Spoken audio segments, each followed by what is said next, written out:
you wanna bet that I can get you back inside your head before the summer ends and spread a little love. Just for a little fun, I'll make you come back to me before the rise of every sun. Baby, it's meant to be, I know you got a man, but he don't understand. You're gonna be a heartbreaker.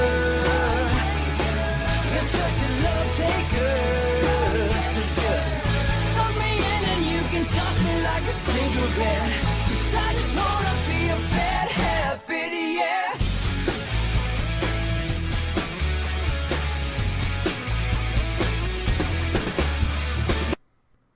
Welcome to Inside the Numbers with the People's Pundit, and now here's your host, Rich Barris. And good afternoon, folks. Welcome to Inside the Numbers with the People's Pundit. I'm your host, Rich Barris, the People's Pundit. If you're not following me on Twitter, go ahead, at People's Pundit, or on Getter, at People's Pundit, at People's_Pundit on Twitter. All right, if you like the videos, like the videos. If you like them, subscribe. Hit the notification bell on YouTube. That'll let you know when we're going to go live, but definitely join up on Rumble, which had a little bit of an issue today, but that got ironed out before us, so we got lucky. That's great. All right, and while you're there on Rumble, check out the Join Locals community button right up there, right? peoplespundit.locals.com. Little announcement there with the book club, which we spoke about briefly last week, but it's up there now. If you have a local Books A Million or Barnes & Noble or any bookstore that you like, right, that you go to. I miss the old brick and mortar mom and pop bookstores, don't you? Replaced by the Books A Million all over the place. I miss the old ones, the Moody's books. You guys have a Moody's books by you in your town? Something like that, right? Or the equivalent. Yeah, so basically, Jack Snyder, Myths of Empire is a little bit out there on Amazon. I think the one that we got for one of the co-hosts will be April 7th to April something. It's on the post on Locals. So I would check a local store first if you plan on joining the book club. You don't need a book in order to join us. Anyone can join us and follow along with the discussion. But if you're like me and you like a physical copy, you like to feel the book in your hand, smell the book. All right, then check out your local bookstore before you buy it from Amazon. Unless, look, it's possible. A lot of people are buying it, so they're going to start ramping it up again and making it easier. But when we got it just last week, it was still a couple weeks out, which is why we didn't give you a firm date yet. But we can tell you that it will be on Sundays at 3 p.m. Eastern Standard Time, right? For a few reasons.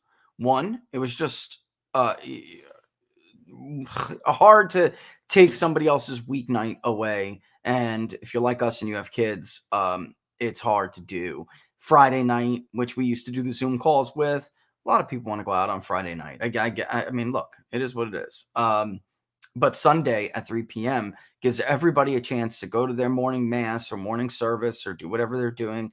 And then, come home, have your lunch and early dinner if you're Italian like us, and then get on to the book club, right? And then enjoy the rest of your Sunday, which is great. So thanks to Owen and Ilan who have agreed to help us with that. If you guys want to stay to discuss the book club a little bit longer, that would be great. Plus, they'll help facilitate discussion with us. All right. But generally speaking, we'll go over some stuff. We'll talk about what Jack is trying to say there. That's the first book. We decided there will be more, of course, but we decided it's a great place to start, which is the topic of the show today.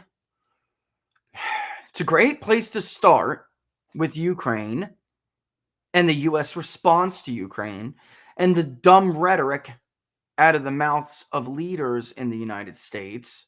It's a great place to start because you heard nothing but Myths of Empire for the better part of 6 weeks now.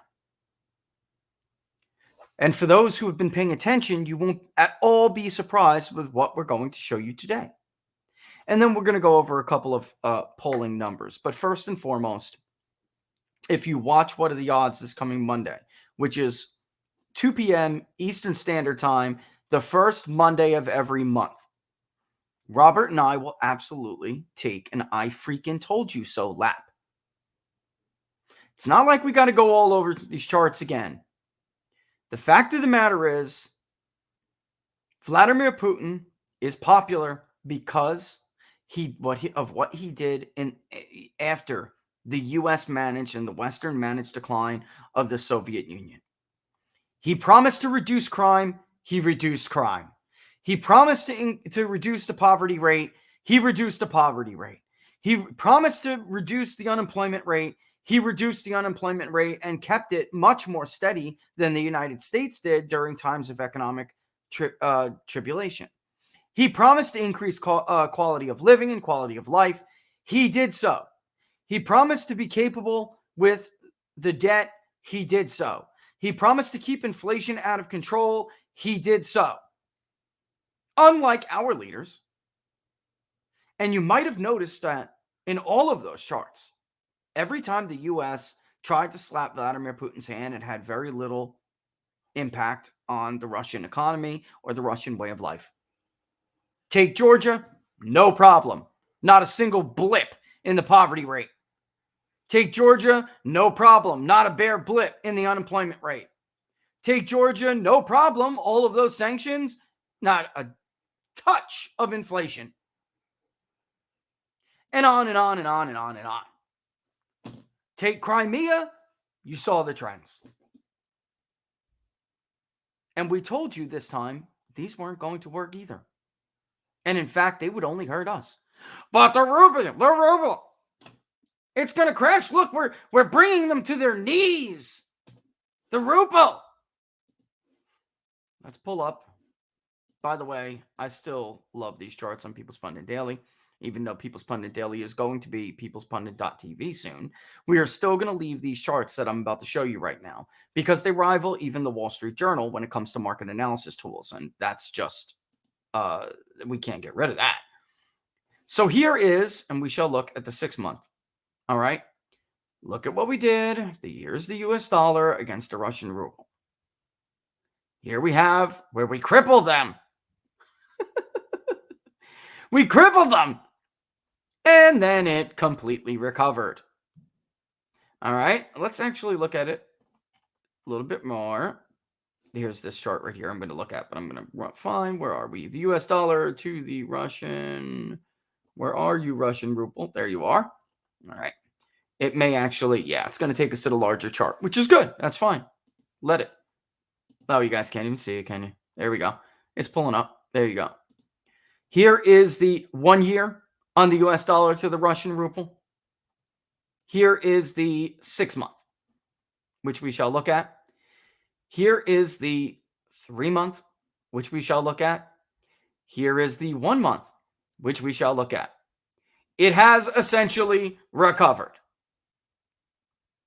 I can't imagine why that is. You created a short-term distortion in their currency. So you devalued their currency. You helped them to do, as a major exporter of oil, you helped them to do what the Chinese try artificially to do every single freaking day. In the short term, only for it to recover anyway. Folks, some people like being right. And they, it's like being right time and time again, and, drives an ego. This kind of stuff, you don't want to be right about.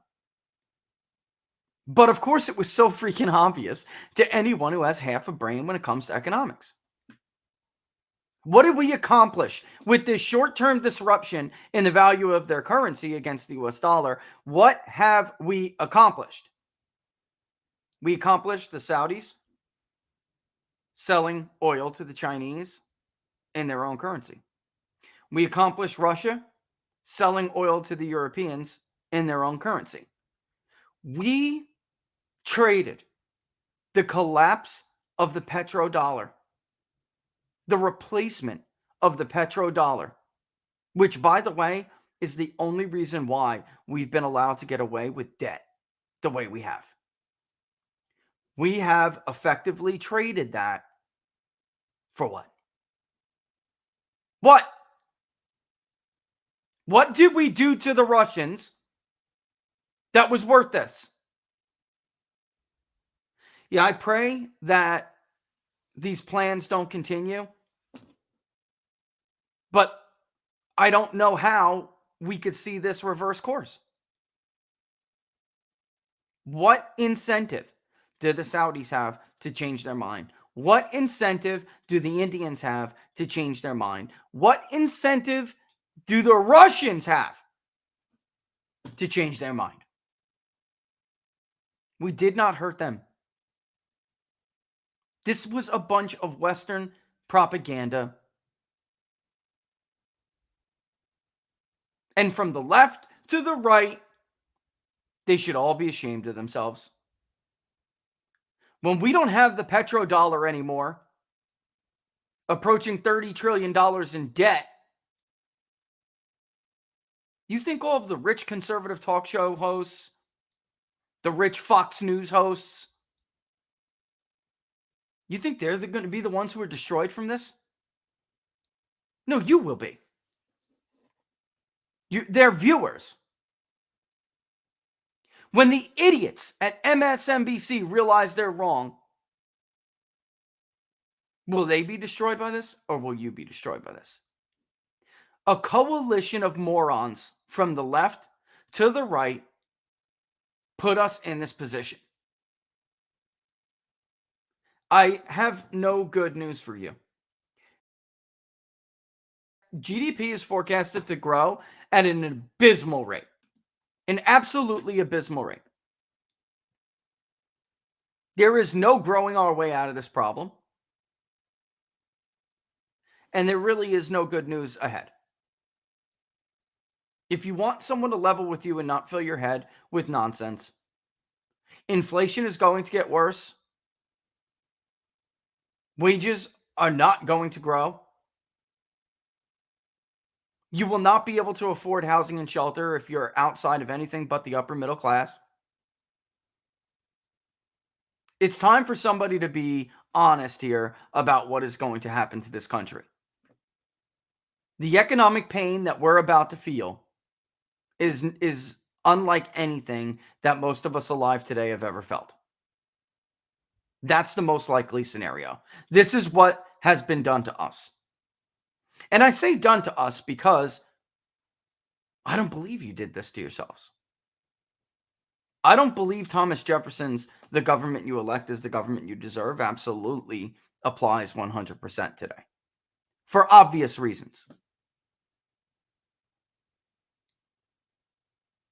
They did this. Now, if you were stupid enough to listen to them, then yes, it is on you. Because you ultimately are responsible for the decisions that you allow your leaders to make.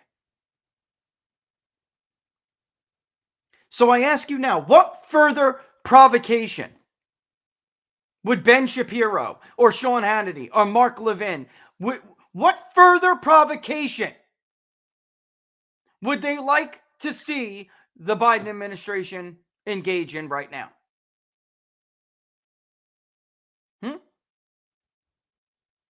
Every time this guy has tried to do something to make himself look strong, he's either murdered a bunch of innocent people or destroyed our economic infrastructure. I mean, what else?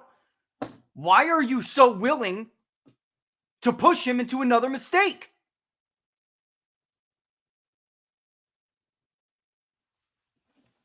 This is not hyperbolic, folks. It's not hyperbolic at all. This is a house of cards. NATO is a paper tiger. That is the truth.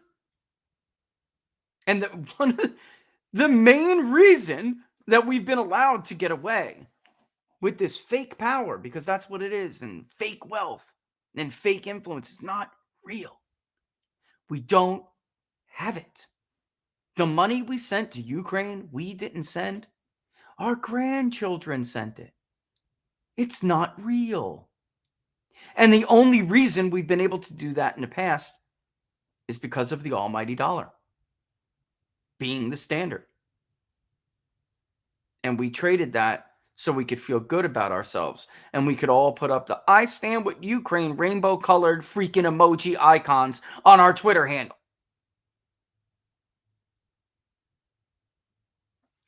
Big tough guy like Lindsey Graham can't vote against a nutcase Supreme Court justice who apparently wants pedophiles to roam free and is clearly unable to define gender. Big tough guy wants to go after the Russians, but doesn't have the balls to vote against somebody like that.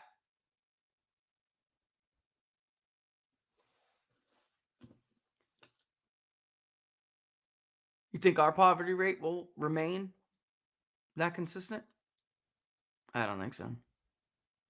Our inflation hasn't even remained that consistent. They have pushed us in a corner here where there's basically you know what? There is no way out. Not with these current leaders. There's not. There's just not. The American people will be forced to endure whatever comes our way for the next foreseeable, at least 2.5 years. At least. We will have to suffer it. Pray some of this is delayed. Pray some of the impact of this is delayed. Can we be real for a second? What the hell is a Republican majority in the House going to change?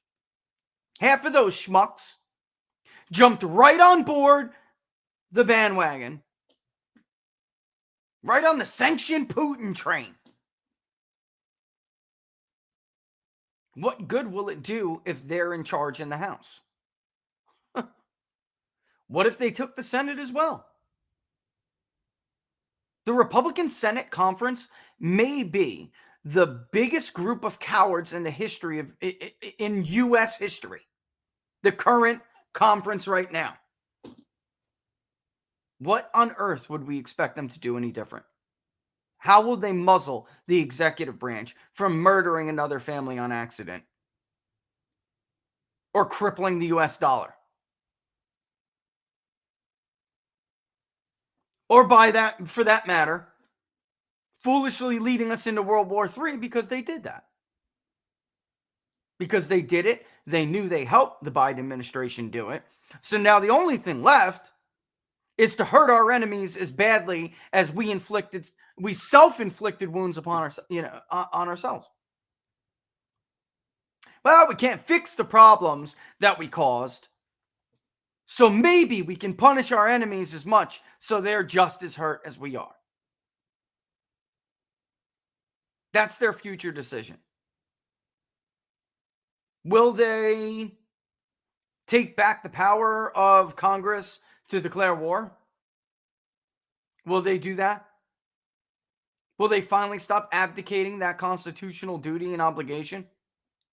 Why? What in their history gives us any reason to believe that they would do anything different?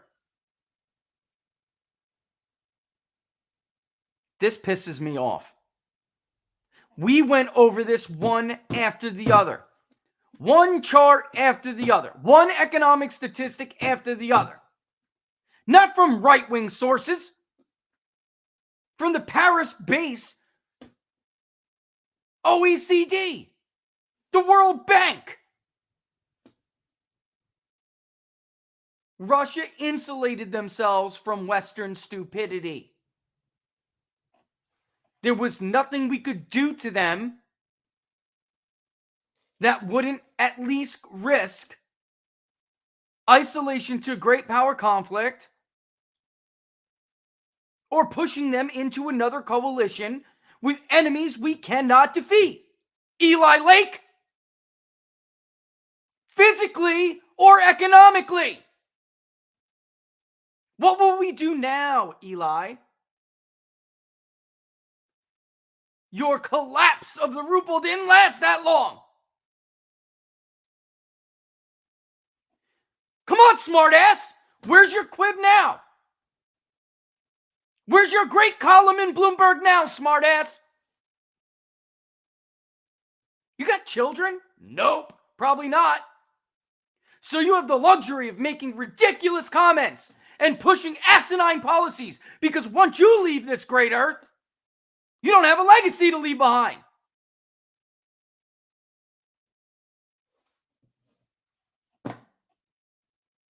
Where's your plan now? You're fools.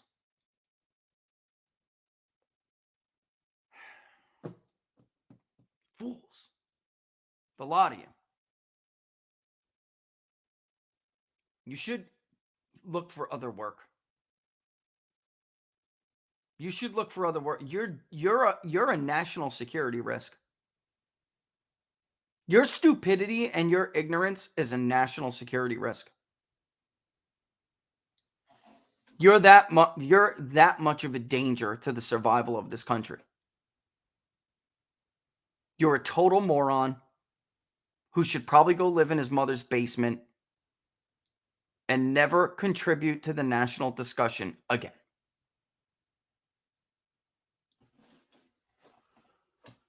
Let me remove this. Speaking of which, Russians seem happy. How do we? Moving on. You know, and honestly, I got to tell you, folks, I got to tell you, again, this was a bipartisan screw up. They hinged their entire argument on collapsing their currency. Why am I making such a big deal about this? They hinged their entire argument on the collapse of their currency. They may have collapsed ours. That may be the intended or the unintended. I mean, if you're my buddy Don would say people like Eli are just useful idiots. The rest of them intend to do this. Right, Don? Probably listening right now. Laura would probably say the same. I mean, the media, these fools, right and left, they don't really know what they're talking about. They don't know when they're being used. Some of them do and they don't care, and they just do it for for prospects, for professional prospects. For the most part, that stupid jackass really did think that we could win a Cold War against Russia, China, and India. Believe me. He did. He is that stupid. Somebody writes for Bloomberg that is that brain dead.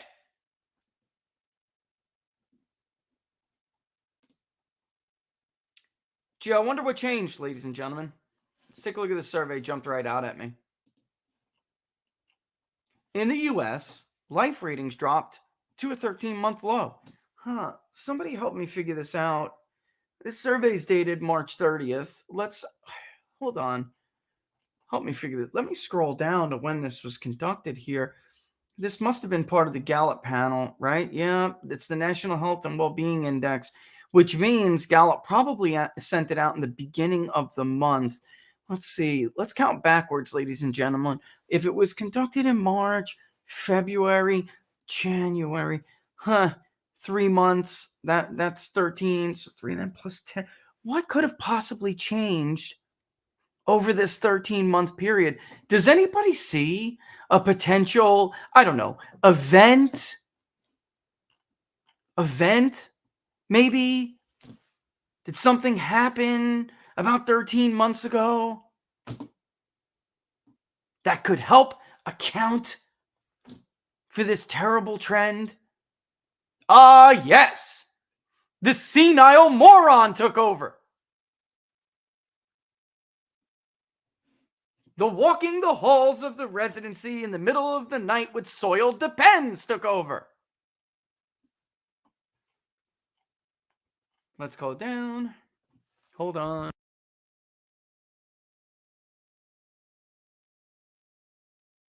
Wow, that's to me. I got to tell you, folks, that's an interesting trend here. The percentage of adults classified as thriving drops again to 53.2%.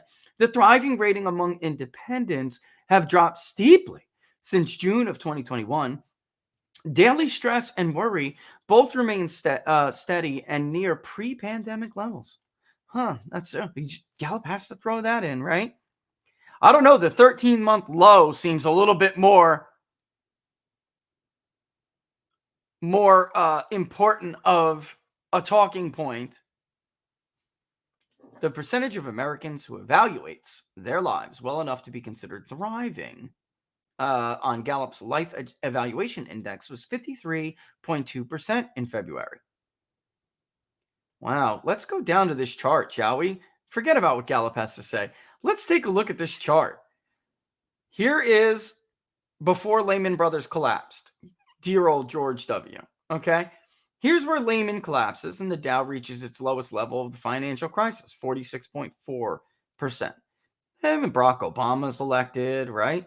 We have Obama take office right around here. And to his credit, at least he gets it, stable in the low 50s. And then it declines again, down to 50.3%. Republicans take over the Senate. We remember it goes up a little bit. They promise and tell us that we're in a thriving economy and that if you're complaining about it, learn to code, right? Learn to code. I don't have a magic wand. Learn to code.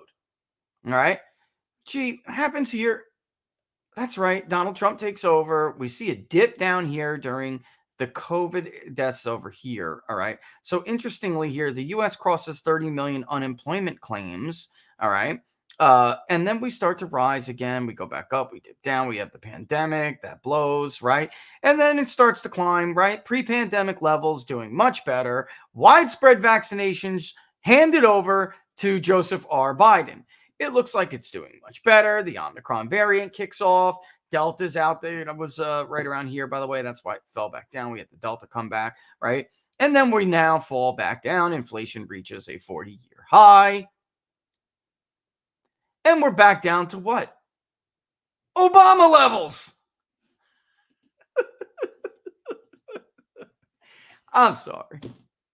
I'm not laughing at misery. I'm laughing at the predictability of it all. I'm laughing at the predictability of it all. I don't understand why they believe anything is going to change with something that has failed over and over and over again.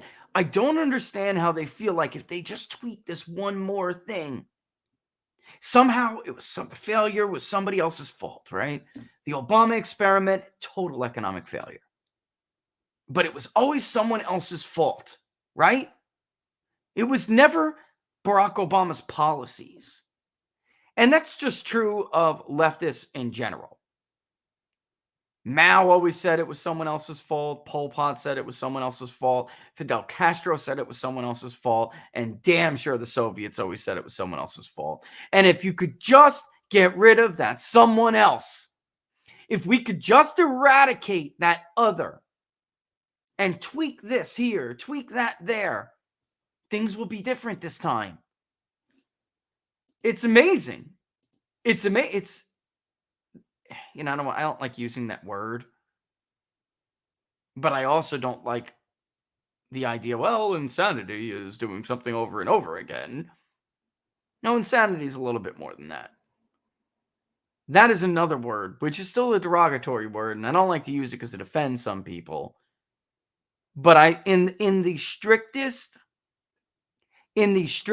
most clinical way, clinical definition, not in a derogatory meaning of the word.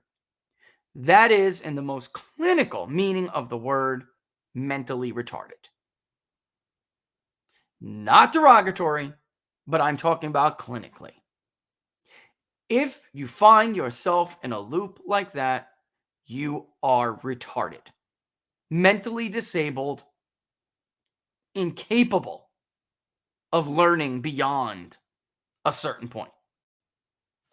I don't, again, not in the derogatory way, in the clinical way. You probably need therapy and medications or something. I don't know. I'm not a doctor, but you're sick, and your sickness is infecting the rest of us. That's why I always say, data don't lie, people do. And here we are again. Were Robert and I lying to you over or about a month ago when we told you this would happen? We were pro-Putin.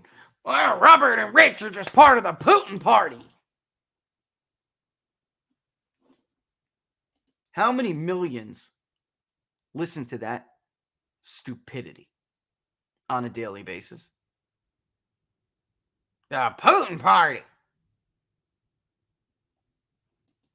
Good job. Great job. Congratulations. What party are you part of?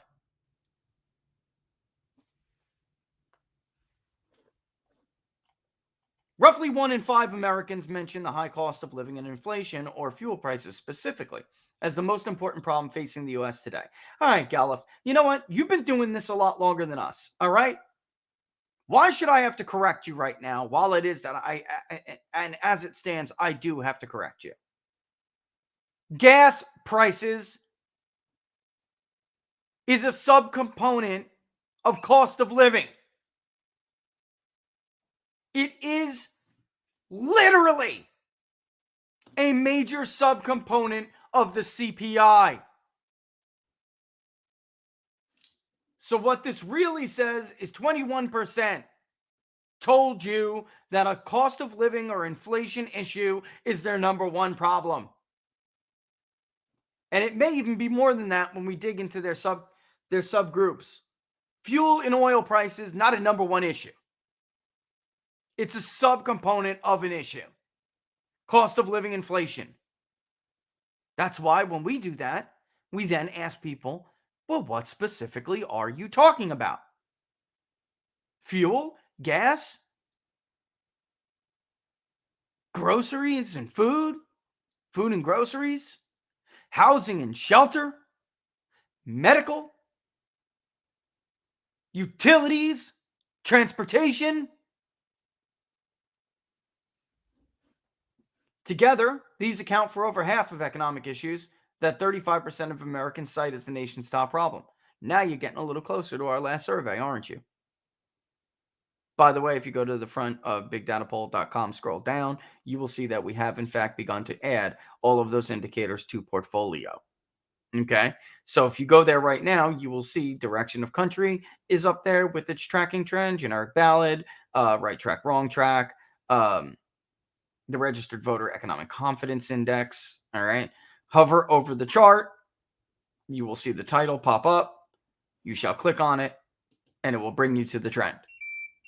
After a while, then we will,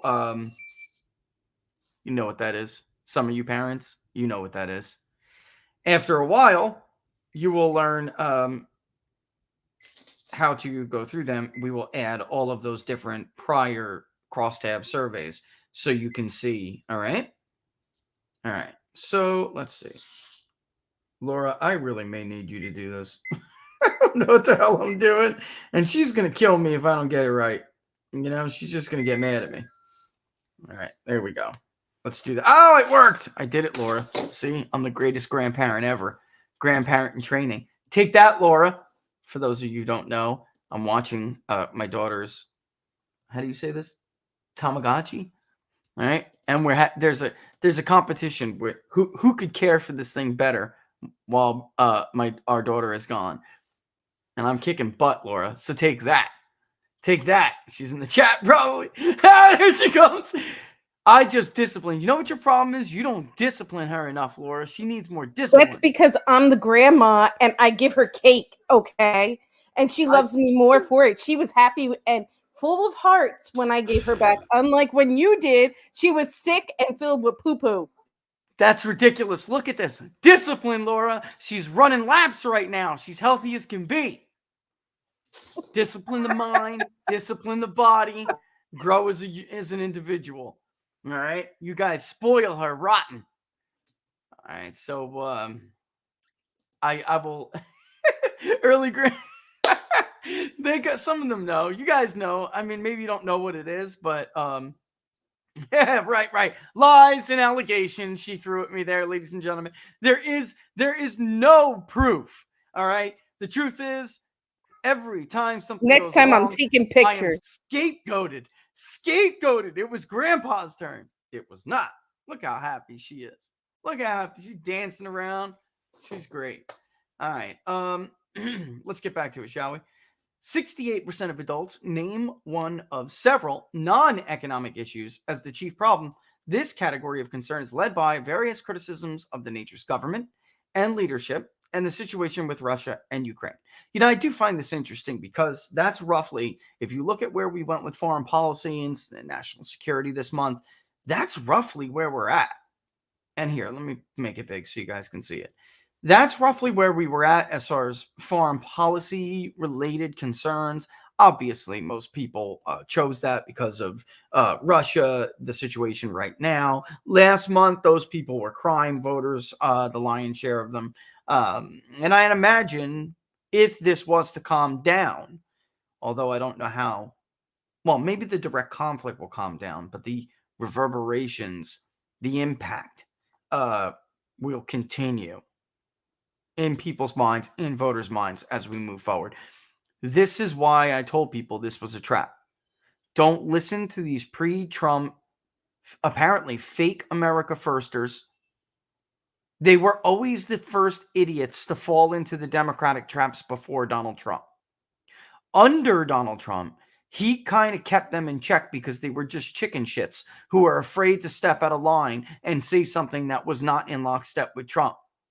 Now he's gone, and they have showed themselves to be unprincipled. That's it. I don't need to throw another adjective in.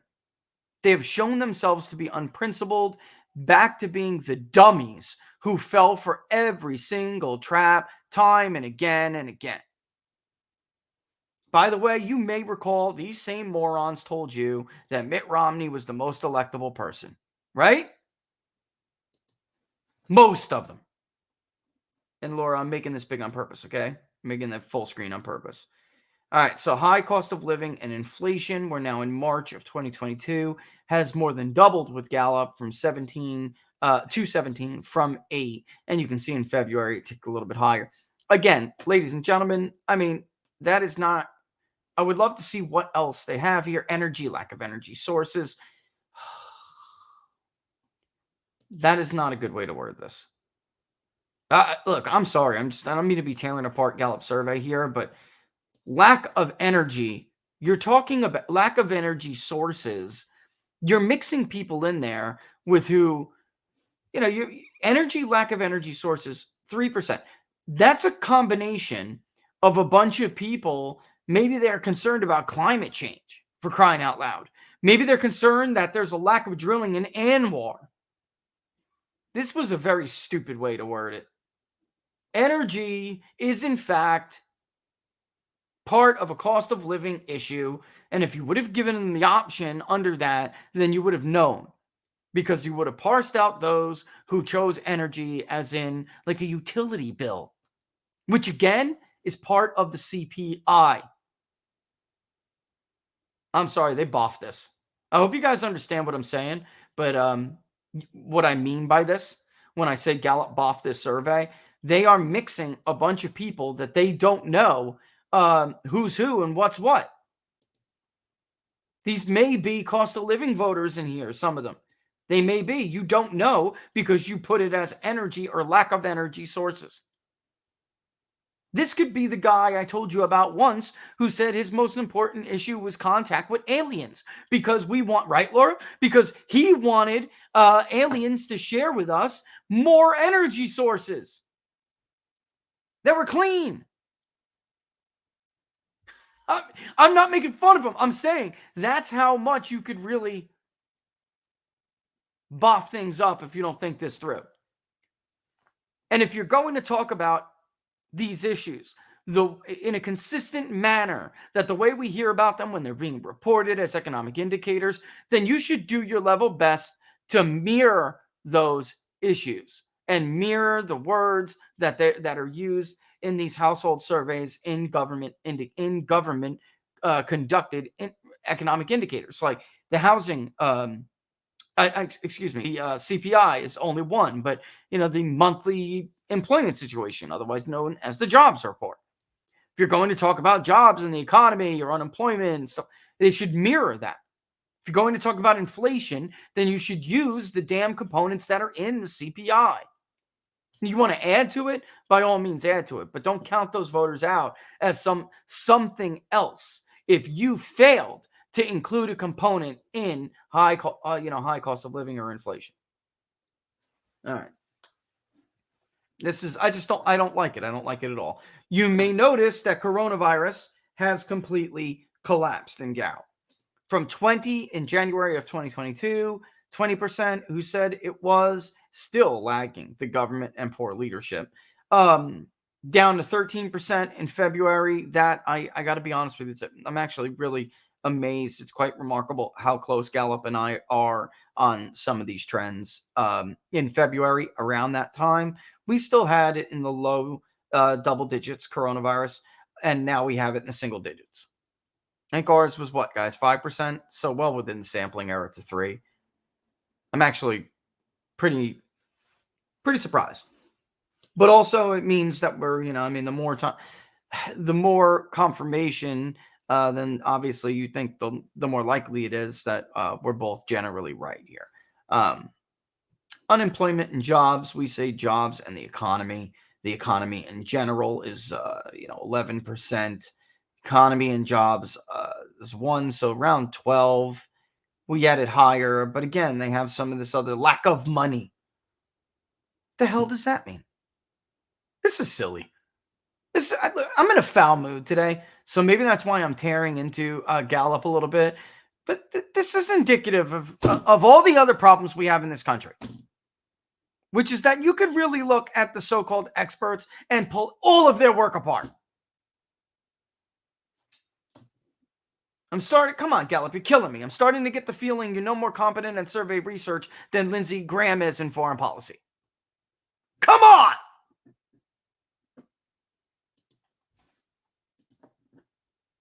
Is this a problem with this country today? A general problem? There's no pride or any integrity in your work. There's no shame in doing a bad job. Fundamental character issues, maybe. Off topic here. I ordered these stupid vinyl things for a project at my house with the fence from Lowe's. As if there's no shame. These idiots repackage it all, throw it all in there together. It's filthy. It's scratched up. Not a single one of them is usable. Do you have no shame? Do you take no pride in the work that you do? Why didn't I live stream last week, by the way? 5 times Apple sent me the wrong adapter, right, Laura? 5 times! Is there no competence anymore? No integrity anymore? 5 times the wrong Thunderbolt. Holy hell. Oh, by the way, and today, keep your fingers crossed because we're going for number 6. It may be delivered as we speak, but you never know. You never know. I don't want to get my hopes up. And by the way, I bailed on them totally. I just kept what I could use, said stick it up your you-know-what with these that I can't, and I went somewhere else to buy something else. It's just I just don't know how to put this. What's the word I'm generally thinking? It's a work ethic. It's like a destruction of the work ethic. No pride. Not a care in the world for how you may appear to people. Or yourself when you look in the mirror, by the way. Seriously. All right, immigration rose in February under Gallup, which is interesting. It did rise in hours as well. Remember, it shot up to about, I think it was 10%, something like that. Then came back down this month because of the foreign policy issue, I would say. But still, I think we're a little higher than that. Poverty, hunger, and homelessness. Nationally, that's how you know they're liberals. I'm serious. You know how you know they're liberals, folks? Because they put that in there. Because where their neighborhoods are, where they go to work, they have that problem. When we poll California, homelessness is an issue that we'll ask about. When we poll the country nationally, it is not. It's an economic issue. Wow, Laura, you know what just happened to me? You know what just happened to me? I got an idea. After the show today, remind me I have an idea. I just said that and the light bulb went off. I have a new idea for logic when it comes to economic voters. Oh boy, there it is. The ding, ding, ding, ding, ding. Wish we had, if we had light bulbs, bing, bing, bing, bing, bing. They'd be all over the place right now. You should write I it got a down and great put it in idea. notes before it's too late. I should put it down. You're right. Right. Can you text me something right now? If I just tell you something generic, could you text it to me? And then just text economic follow-up. All right. And then just put employment, homelessness, and I'll get it. Okay. Economic follow-up, employment, and homelessness. And then that will help me connect the dots. All right. This is what happens to me. And then I forget. Thank you. She did it. All right. Let's go back to our index here. And I'm going to make it big again because it's hard to see. Healthcare has stayed steadily at 3% with them. I find that a little bit interesting. We had a little bit more. And look, why am I speculating? Here's ours right here. Most important issue. Healthcare this month for us, if I remember correctly, was really low. I'm not even sure it scored. Did it? It didn't. It didn't even score all that much. It's in the 3.1. Coronavirus was 5. Immigration was 8. Again, what was their last one was 8, right? Oh no, the last one came down, right? 5. It came from 8 to 5. So again, ballpark, very close. Oh, healthcare did score 7.8%. We have healthcare at. They have theirs is at 3. Foreign policy was 9. And the situation with Ukraine and Russia, 9. So, it is what it is. Race relations and racism, we don't put as a top level issue. If they want to cite that when we get into either follow-ups for crime and policing and safety or the other category, then they're more than welcome to do that. But we just do not feel that that's a top voting issue.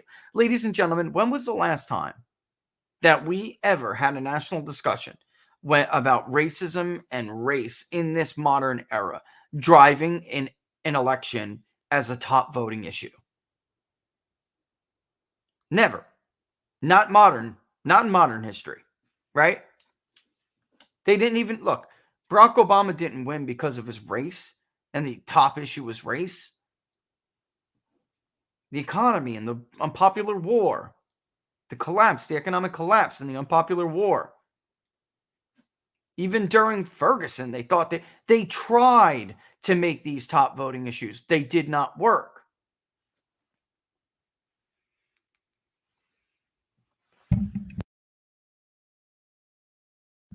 Yeah, and you know what? I was just reading Tree Climber. I was just reading your statement. They are lazy.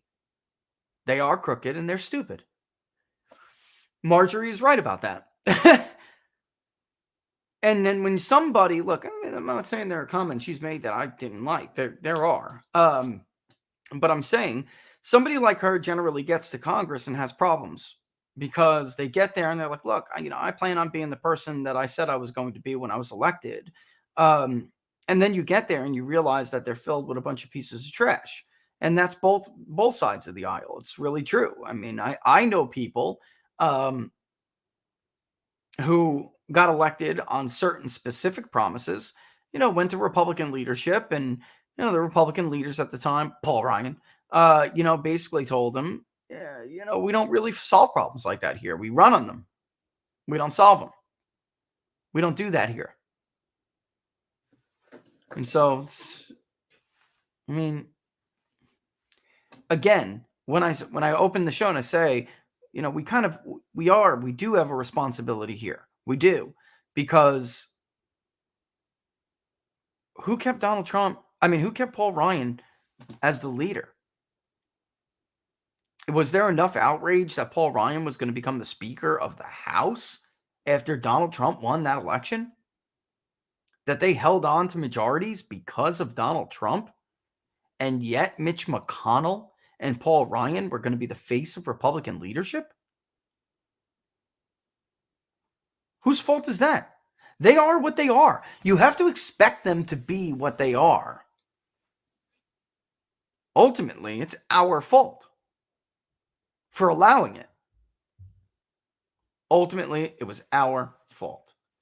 All right, let's just read a few more things here. We are coming up on the hour. All right.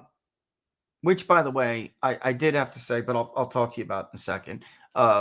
If we want to have these local live streams, I did have to cut it short today because I have to get this tech stuff fixed and done, because we want to do more local live streams. And to do that, we have to go back to Wirecast. And we need these new this new stuff to do that, because I'm tired of StreamYard. I have, especially with the election, it's coming up on us so quickly. And if we're going to get things done the way we want to do them before these elections happen, we're going to start running in a primary soon. God bless StreamYard for always being a failsafe, but it's time. It's got to be done. And the plan was to have it done over the weekend. Thank you, Apple, for your incompetence. Beyond the top concerns, unifying the country, race relations, racism, and immigration each garnered 5%. Immigration will rise again. Look at, are they even comparable when you look at the trends, really? Racism, it's been stuck at 5% and 4% the entire year. Immigration has increased and kind of bobbed up and down. It's very clear when we look at our own numbers that we saw immigration and crime voters, mostly crime, but immigration and crime voters go to national security because of what has been going on right now. Just 3% now mention the coronavirus, down from 13% in February, which is why you see all of these pandemic tyrants backpedaling and pretending like the science has now changed. I told you months ago, the only thing that changed was the political science, to which everyone started repeating, and that's fine, whatever. And 20% it was in January. This is the lowest percentage citing the coronavirus as the nation's top problem since the start of the pandemic. Indeed. For us, this was the lowest number since we started polling top issues when the pandemic kicked off. And that includes when we polled for the Epoch Times, when we polled for the Public Polling Project. That this month, March 2022, was the lowest percentage for us as well. And again, for us, coronavirus was 5%. All right. They had it at 3%. All right. Although it did fall to 8% last June when the new COVID-19 cases and deaths were at their lowest points of the pandemic. Aren't they funny? Aren't they hilarious? As if more people didn't die under Joe Biden, who had vaccines, who had treatments, who had monoclonal antibodies, which he withheld from the American people. Aren't they cute, ladies and gentlemen? Aren't they cute? He had the weakest variants and the most advanced treatments. And it is if at best, it was a treatment. You know what? At best. Which I'm still not even convinced on. The highest percent, well, what I'm not convinced on is that any benefit was worth the risk that we found in our polling. And I will say this again. We were the only one who had the testicular fortitude to poll adverse effects. And everyone should not forget that, which is why the Public Polling Project is so damn important. So important. Number one, it wasn't funded by anyone who had a conflict of interest. It was funded by you, the public.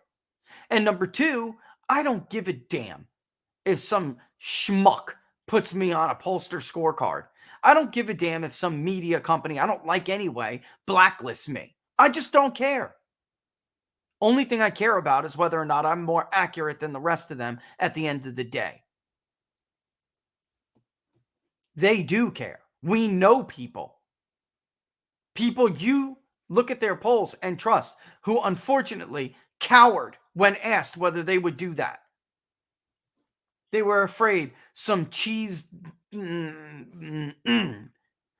was going to ban him from his little scorecard or give him a bad grade. Or everyone's favorite 9 o'clock primetime Fox News host would stop talking about them. 9, 10 o'clock. Both. Pathetic. The highest percentage mentioning the coronavirus was 45% in April of 2020. You know, that's interesting, and I'd like to go back and look at that. I'm actually curious to see whether or not that was the case for us as well. Hold on. I'm going to look right now at I think with ours, and I'll know right now, I believe it was the Epoch Times poll we conducted that had the highest percentage. Trump's approval wasn't even that bad. It really wasn't. 46.1% approve, 59.5% disapprove. Democrats had a meager 1-point lead on the generic ballot. Coronavirus, we never had it in the 40s. The economy was 28.2. COVID was 26.3. Healthcare was 15.4. Policing and crime was 9.3. That's our high. All right. Anyway, inflation began rising as a public concern last fall after being a non-issue for Americans throughout 2020. That's such an important statement. That is such an important statement because it's true. The 4 years under Donald Trump, inflation vanished as a concern. Completely vanished. Under Obama, it was. Cost of living was a major problem under Barack Obama. Not too many people asked about it like we do, but it was. It's one of the reasons why the media talking points just could not fool the American people. Hillary Clinton promising to run for an Obama third term was not a good prospect. And then Donald Trump took over, the economy got strong, and cost of living and inflation just completely vanished. Within a year, less, 6 months in to Joe Biden's administration, it not only becomes a top voting issue, it becomes the top voting issue. In a matter of 3 months. That's how long it took for it to really appear and then take over. That's quite a feat. That is quite a feat.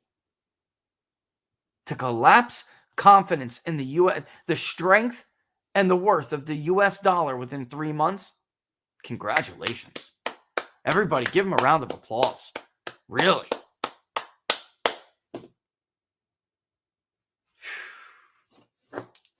All right. It registered no more than 2% of the mentions in 2021 until October. I'd agree with that.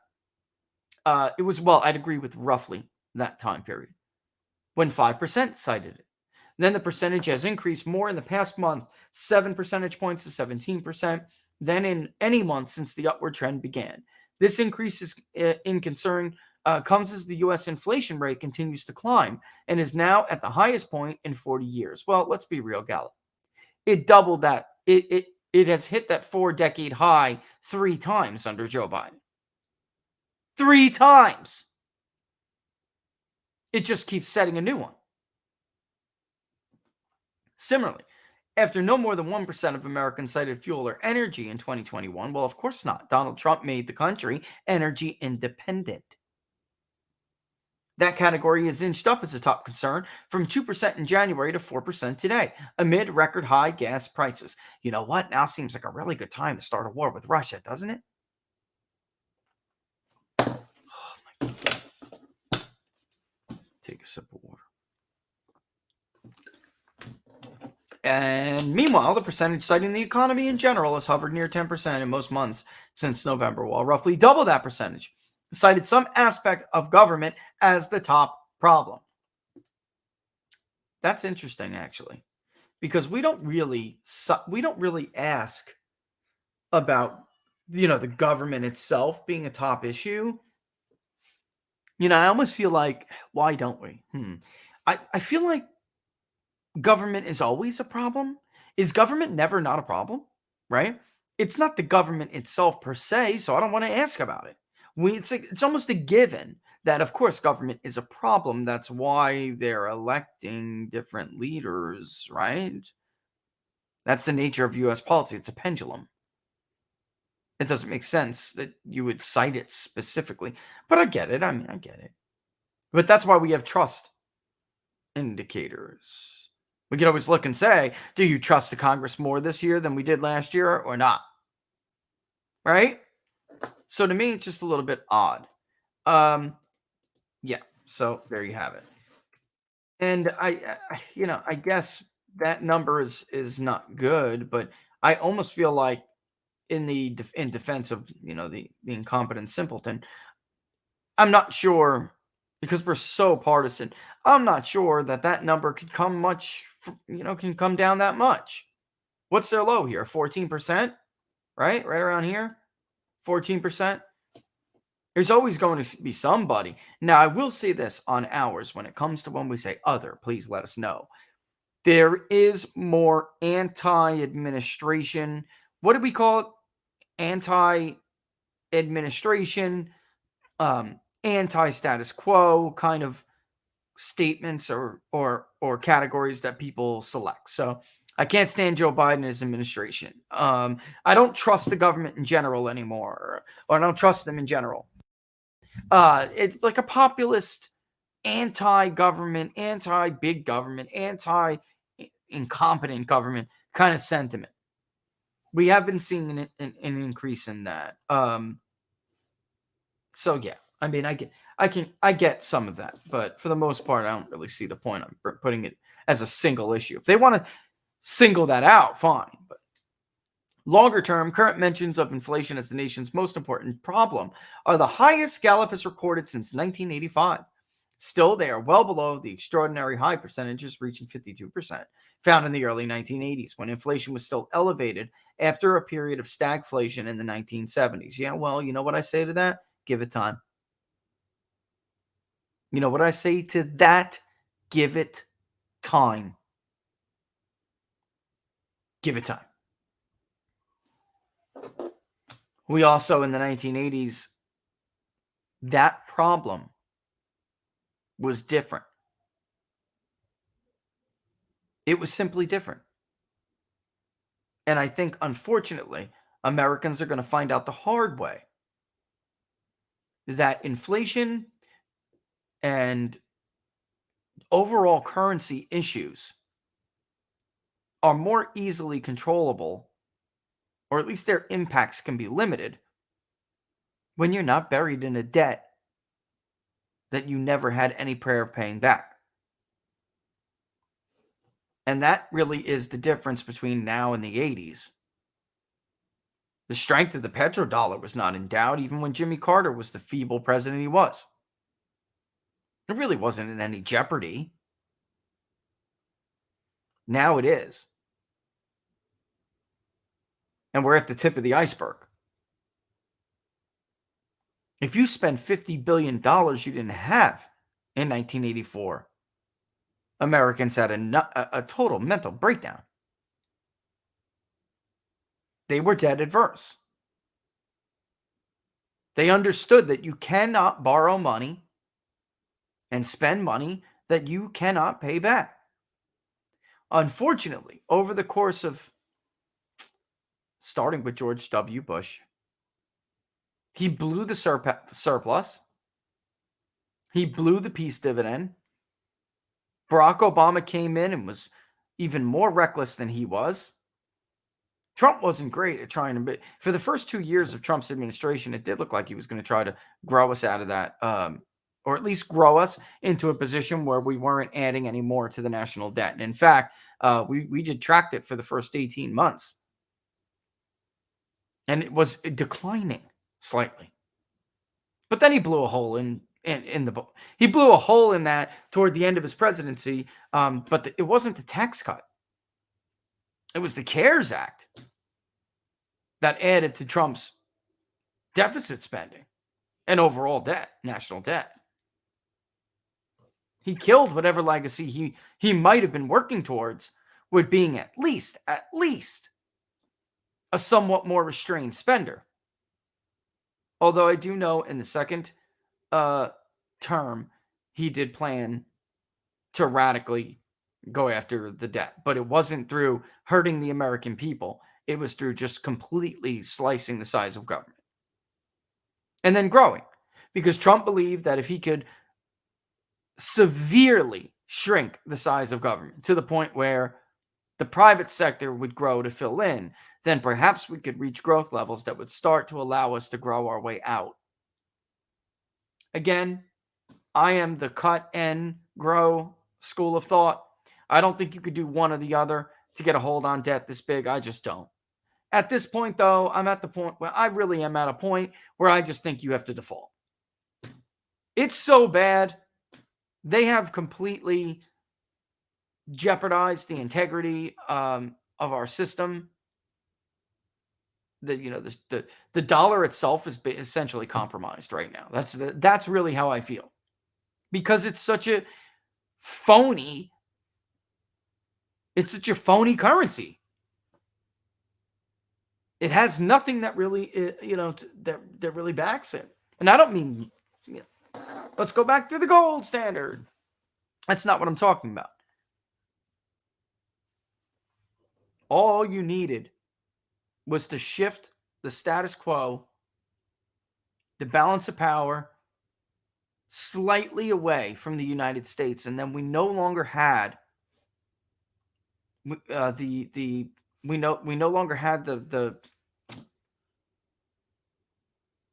what's the word I'm looking for? It's not power. It's not influence. I guess it is influence. Yeah, it is. I guess that is what I mean. All you had to do was make modest adjustment, and it really could all come crumbling down. Yeah, and Joel, thank you for saying that. We have, thank you. Put that up, Laura, because that's another thing that has allowed us to get away with this for as long as we have, and it's why the EU, they like, follow us around like dribbling little dogs, and the rest of these countries, because the only thing keeping them going is that the U.S. does the same thing, and at least we're backed by our power, right? We are less phony than them because at least we have something behind it. But again, that could be taken away from us in a heartbeat if the dollar is no longer used as a standard like it is now. Which is, folks, that's where we're going. We have finally made so many poor decisions that we have allowed these people to pull the trigger. They have wanted to do this for a long time. They just couldn't. They weren't in a position to do so. Just suck. It's going to enter a period of suck. And really, honestly, sometimes you have to go through pain to get out to the other side. Which I advocated for doing after the financial crisis. Instead of bailing them all out, I really would have rather we just collapsed and would have dealt with the pain, rebuilt, and moved forward. We'd have been stronger than we are now, because what did we do? We negated responsibility. We shirked responsibility. We sidestepped it, right? Kicked the can down that road. And we never stopped kicking that can. And now that problem has grown and grown and grown. Forget about the debt. I mean, alone. We've put it to a point where we postponed pain at that time, which would have been significant. Don't get me wrong.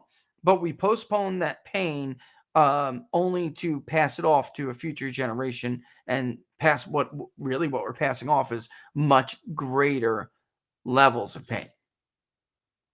It was the most cowardly thing any generation has ever done to future generations. Selfish and cowardly.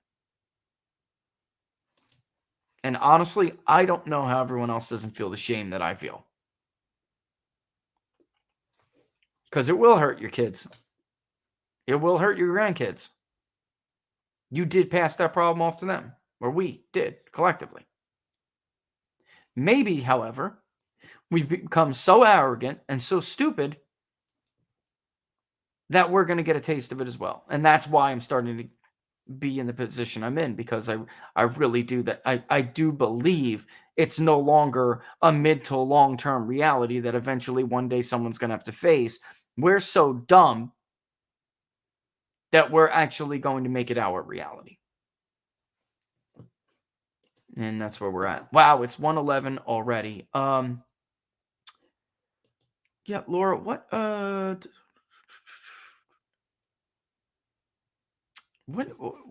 I'm missing something here before we go.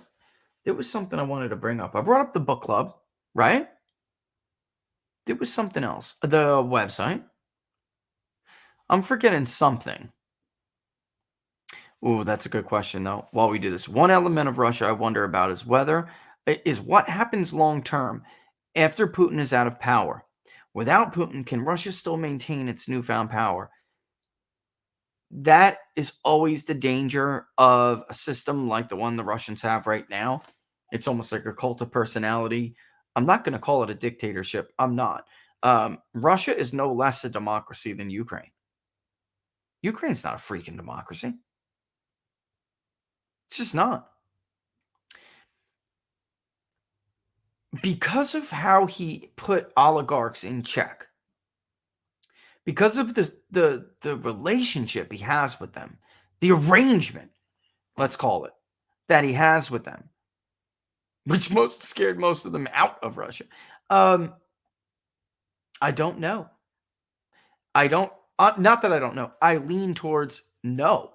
They can't maintain that without somebody like Putin, which is why Putin had been grooming Medvedev for as long as he had been, to take over temporarily, but also as well to have somebody who understood what was central to his hold on power and his ability to make the decisions as the leader of Russia. He has insulated himself somewhat insulated himself from the interests of these oligarchs to the point where they really can't pull his strings. They can't. Nobody pulls Vladimir Putin's strings.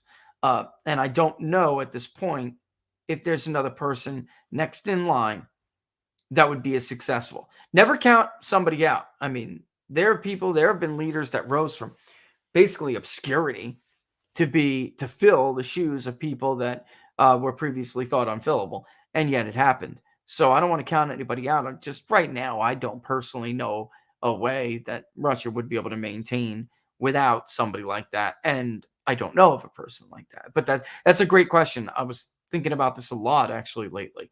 How would Russia fare post Putin? And even comparing it somewhat to how the United States fared post Donald Trump, right? Because is there anyone really that's going to have the level of independence that Vladimir Putin has in his decision making? I don't know. I don't know Russian politics nearly as well as I know American politics. And it struck me as very, there were similarities. There could be some solid, the way our system is set up, there could be some real solid, promising candidates that you think are going to be good presidents. Barack Obama is a perfect example. Everyone thought he was going to be different. He was not. Barack Obama was a chump. He was a chump. He was bought off by many different elements of big business and turned out to be a fairly consistent corporate Democrat. And that is what we have gotten in this country. I can name 2 presidents, maybe 3 in modern history, of American history where we elected presidents. I could think of maybe 3, maybe 4 from really stretching that they came in that office, they acted autonomously, and they acted in what they really believed were in the best interest of the American people. They consistently refused to back down to interests and pressures, and that's it. The rest of the time, these dirtbags were all in the club, lied to your face, and then got in, and somebody like Hoover came to their office with a file and said, you're going to play ball, and they did. And that's sad, but again, it's not inevitable, because the thing about status quos is that they don't last forever. Not a single one of them ever has. All right, that's a great question. What a great question, really. What a great question. All right, but it is 116. If I remember, and it was something I was going to say about locals, now I'll certainly put it up, but I really did. I feel like I'm forgetting something big here. I really do. I don't use notes. May use an outline or something, but that's it. Well, I will tell you this. Keep your eye. There'll be a lot more that goes up on Big Data Poll today. We found out a way to pull the image off of the charts that we always use for those trends. So you can't miss it. If you go to the cover of it, if you go to the homepage right now and you scroll down, you really can't miss the 3 that are up right now. They're trends. And there's going to be more of them. So keep your eye out for that. All right. So with that in mind, we're going to go again. Don't forget, if you like the videos, and for those who missed it, I'm got to cut it a little bit early today so we could try to make this all work. Go back to Wirecast. If you like the videos and you're watching on YouTube, give it a thumbs up. Hit the notification bell after you subscribe. That'll let you know when we're going to go live. But of course, we want everyone to sign up at Rumble. Do so at the People's Pundit Rumble channel. When you're there, join the locals community, peoplespundit.locals.com. It's a great time to do so. Just put up the thing about the book club. I'm not going to recap it. Anyone can go and look and see. It's not just for supporters. The book club is, but I mean, anyone, even if you're not a local supporter, you can go check it out and decide whether or not you want to be a part of it. It should be a lot of fun. I'll tell you what, if the whole damn country was reading Jack Snyder, Mr. Vampire, maybe we wouldn't get into these messes all the time. All right. So this is going to be fun, but also educational. And I think it's needed. I really do. And with that in mind, we're going to go. Follow me on Getter. There you go, right there at People's Pundit. Laura's got it up, and in my profile, you can see Laura's, and you can click on it at Laura Barris, but it's in my profile, and you can give her a follow as well, which I'd appreciate if you guys do. She's much more entertaining than I am. That's the fact. That's the truth of it. All right. What else, Laura? I got it all. I do. Oh, we got some of your merchandise shirts, your pictures. That's cool. Keep sending them along. Let us know whether or not we're allowed to use them in our little cute little collage of People's Pundit merch wearers that we're going to put together once we do get the new Wirecast up and going with the video. All right. All right. So with that in mind, I'm out. I'm going to kick rocks. Stay tuned to locals, folks. Do not miss it. All right. When we put these things up there. You got something to say, Laura? Deuces. Deuces. Oh, hi, Roman. Hi, buddy. Hi, Rovo. He's been talking up a storm. That's why I haven't come in today. Can he hear me? Yeah, of course. Hi, Rovo. Daddy's almost done soon, buddy. See you soon. I want a piggy. I want a piggy on my break. I want a piggy on my break. All right. So we're going to go. As always, special thanks to the Bone Band for Bad Habit. We will see you guys back on Friday, where we'll do more of a Q&A that we missed last Friday because we had a lot of interviews. All right. So we'll designate a lot more time to questions. We'll have our buddy Don Smith, as always. So don't miss it. Locals, keep your fingers crossed today. But all right. All right, folks, keep your fingers crossed. Man, if I can get it right, we'll do a live stream tomorrow. Maybe I'll test it tonight. All right. So we'll see how it goes, and keep your eye out if you want to be a part of that. You know, it's not going to be a real show. I'm just going to kind of pop on. You guys want to shoot the you know what? We'll shoot the you know what. All right. So all that. You see that comment? I didn't. What was it? I didn't. It's up. I posted it. It's still there. Oh, get out of here, Jay. I'll tell you what. I watch this thing like a hawk. No way. May knows the truth. May knows the truth. All right. We'll see you guys in a few hours on Locals, right? And we'll see you guys all on Friday, right? 12 or noon Eastern Standard Time. Laura, am I missing any appearances or something like that? If I'm no, right? No, you just have a bunch of meetings. That's why you feel like some And some it's of like them are. not a grouper thing I'm missing. Okay. Nope, Okay. nope. All right. All right. yet. I'm out. back. I'm out. Deuces, folks. See you in a little See bit. you on the Laura. flip side. See you on the flip side.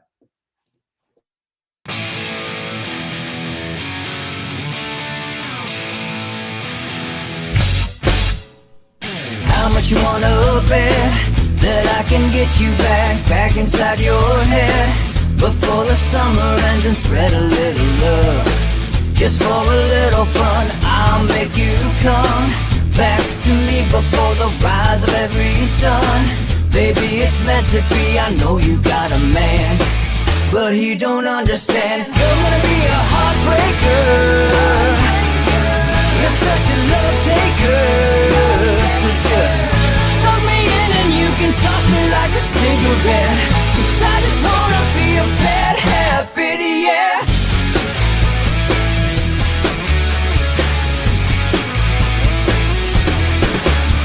There's rhythm in our love, it's impressive, excessive.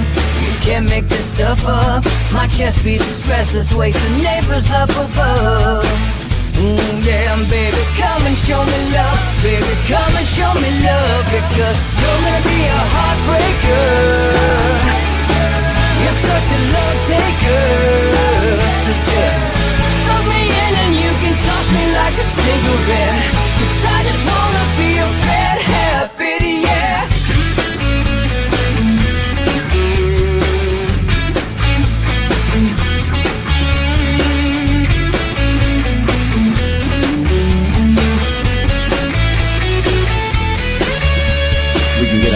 Take a one-way ride, steal us away to find a place we can hide. It wouldn't take much to disappear for a night, just to give in to the need and leave it all behind. 'Cause I know that you know that I know that you want me. You told me, now show me, come blow me away. 'Cause I know that you know that I know that you want me. You told me, now show me, come blow me away. You're gonna be a heartbreaker. You're such a love taker. So just suck me in and you can toss me like a cigarette. 'Cause I just wanna be a bad habit, yeah. You're gonna be a heartbreaker. You're such a love taker. So just suck me in and you can toss me like a cigarette. 'Cause I just wanna be a bad habit, yeah. Suck me in and you can toss me like a cigarette.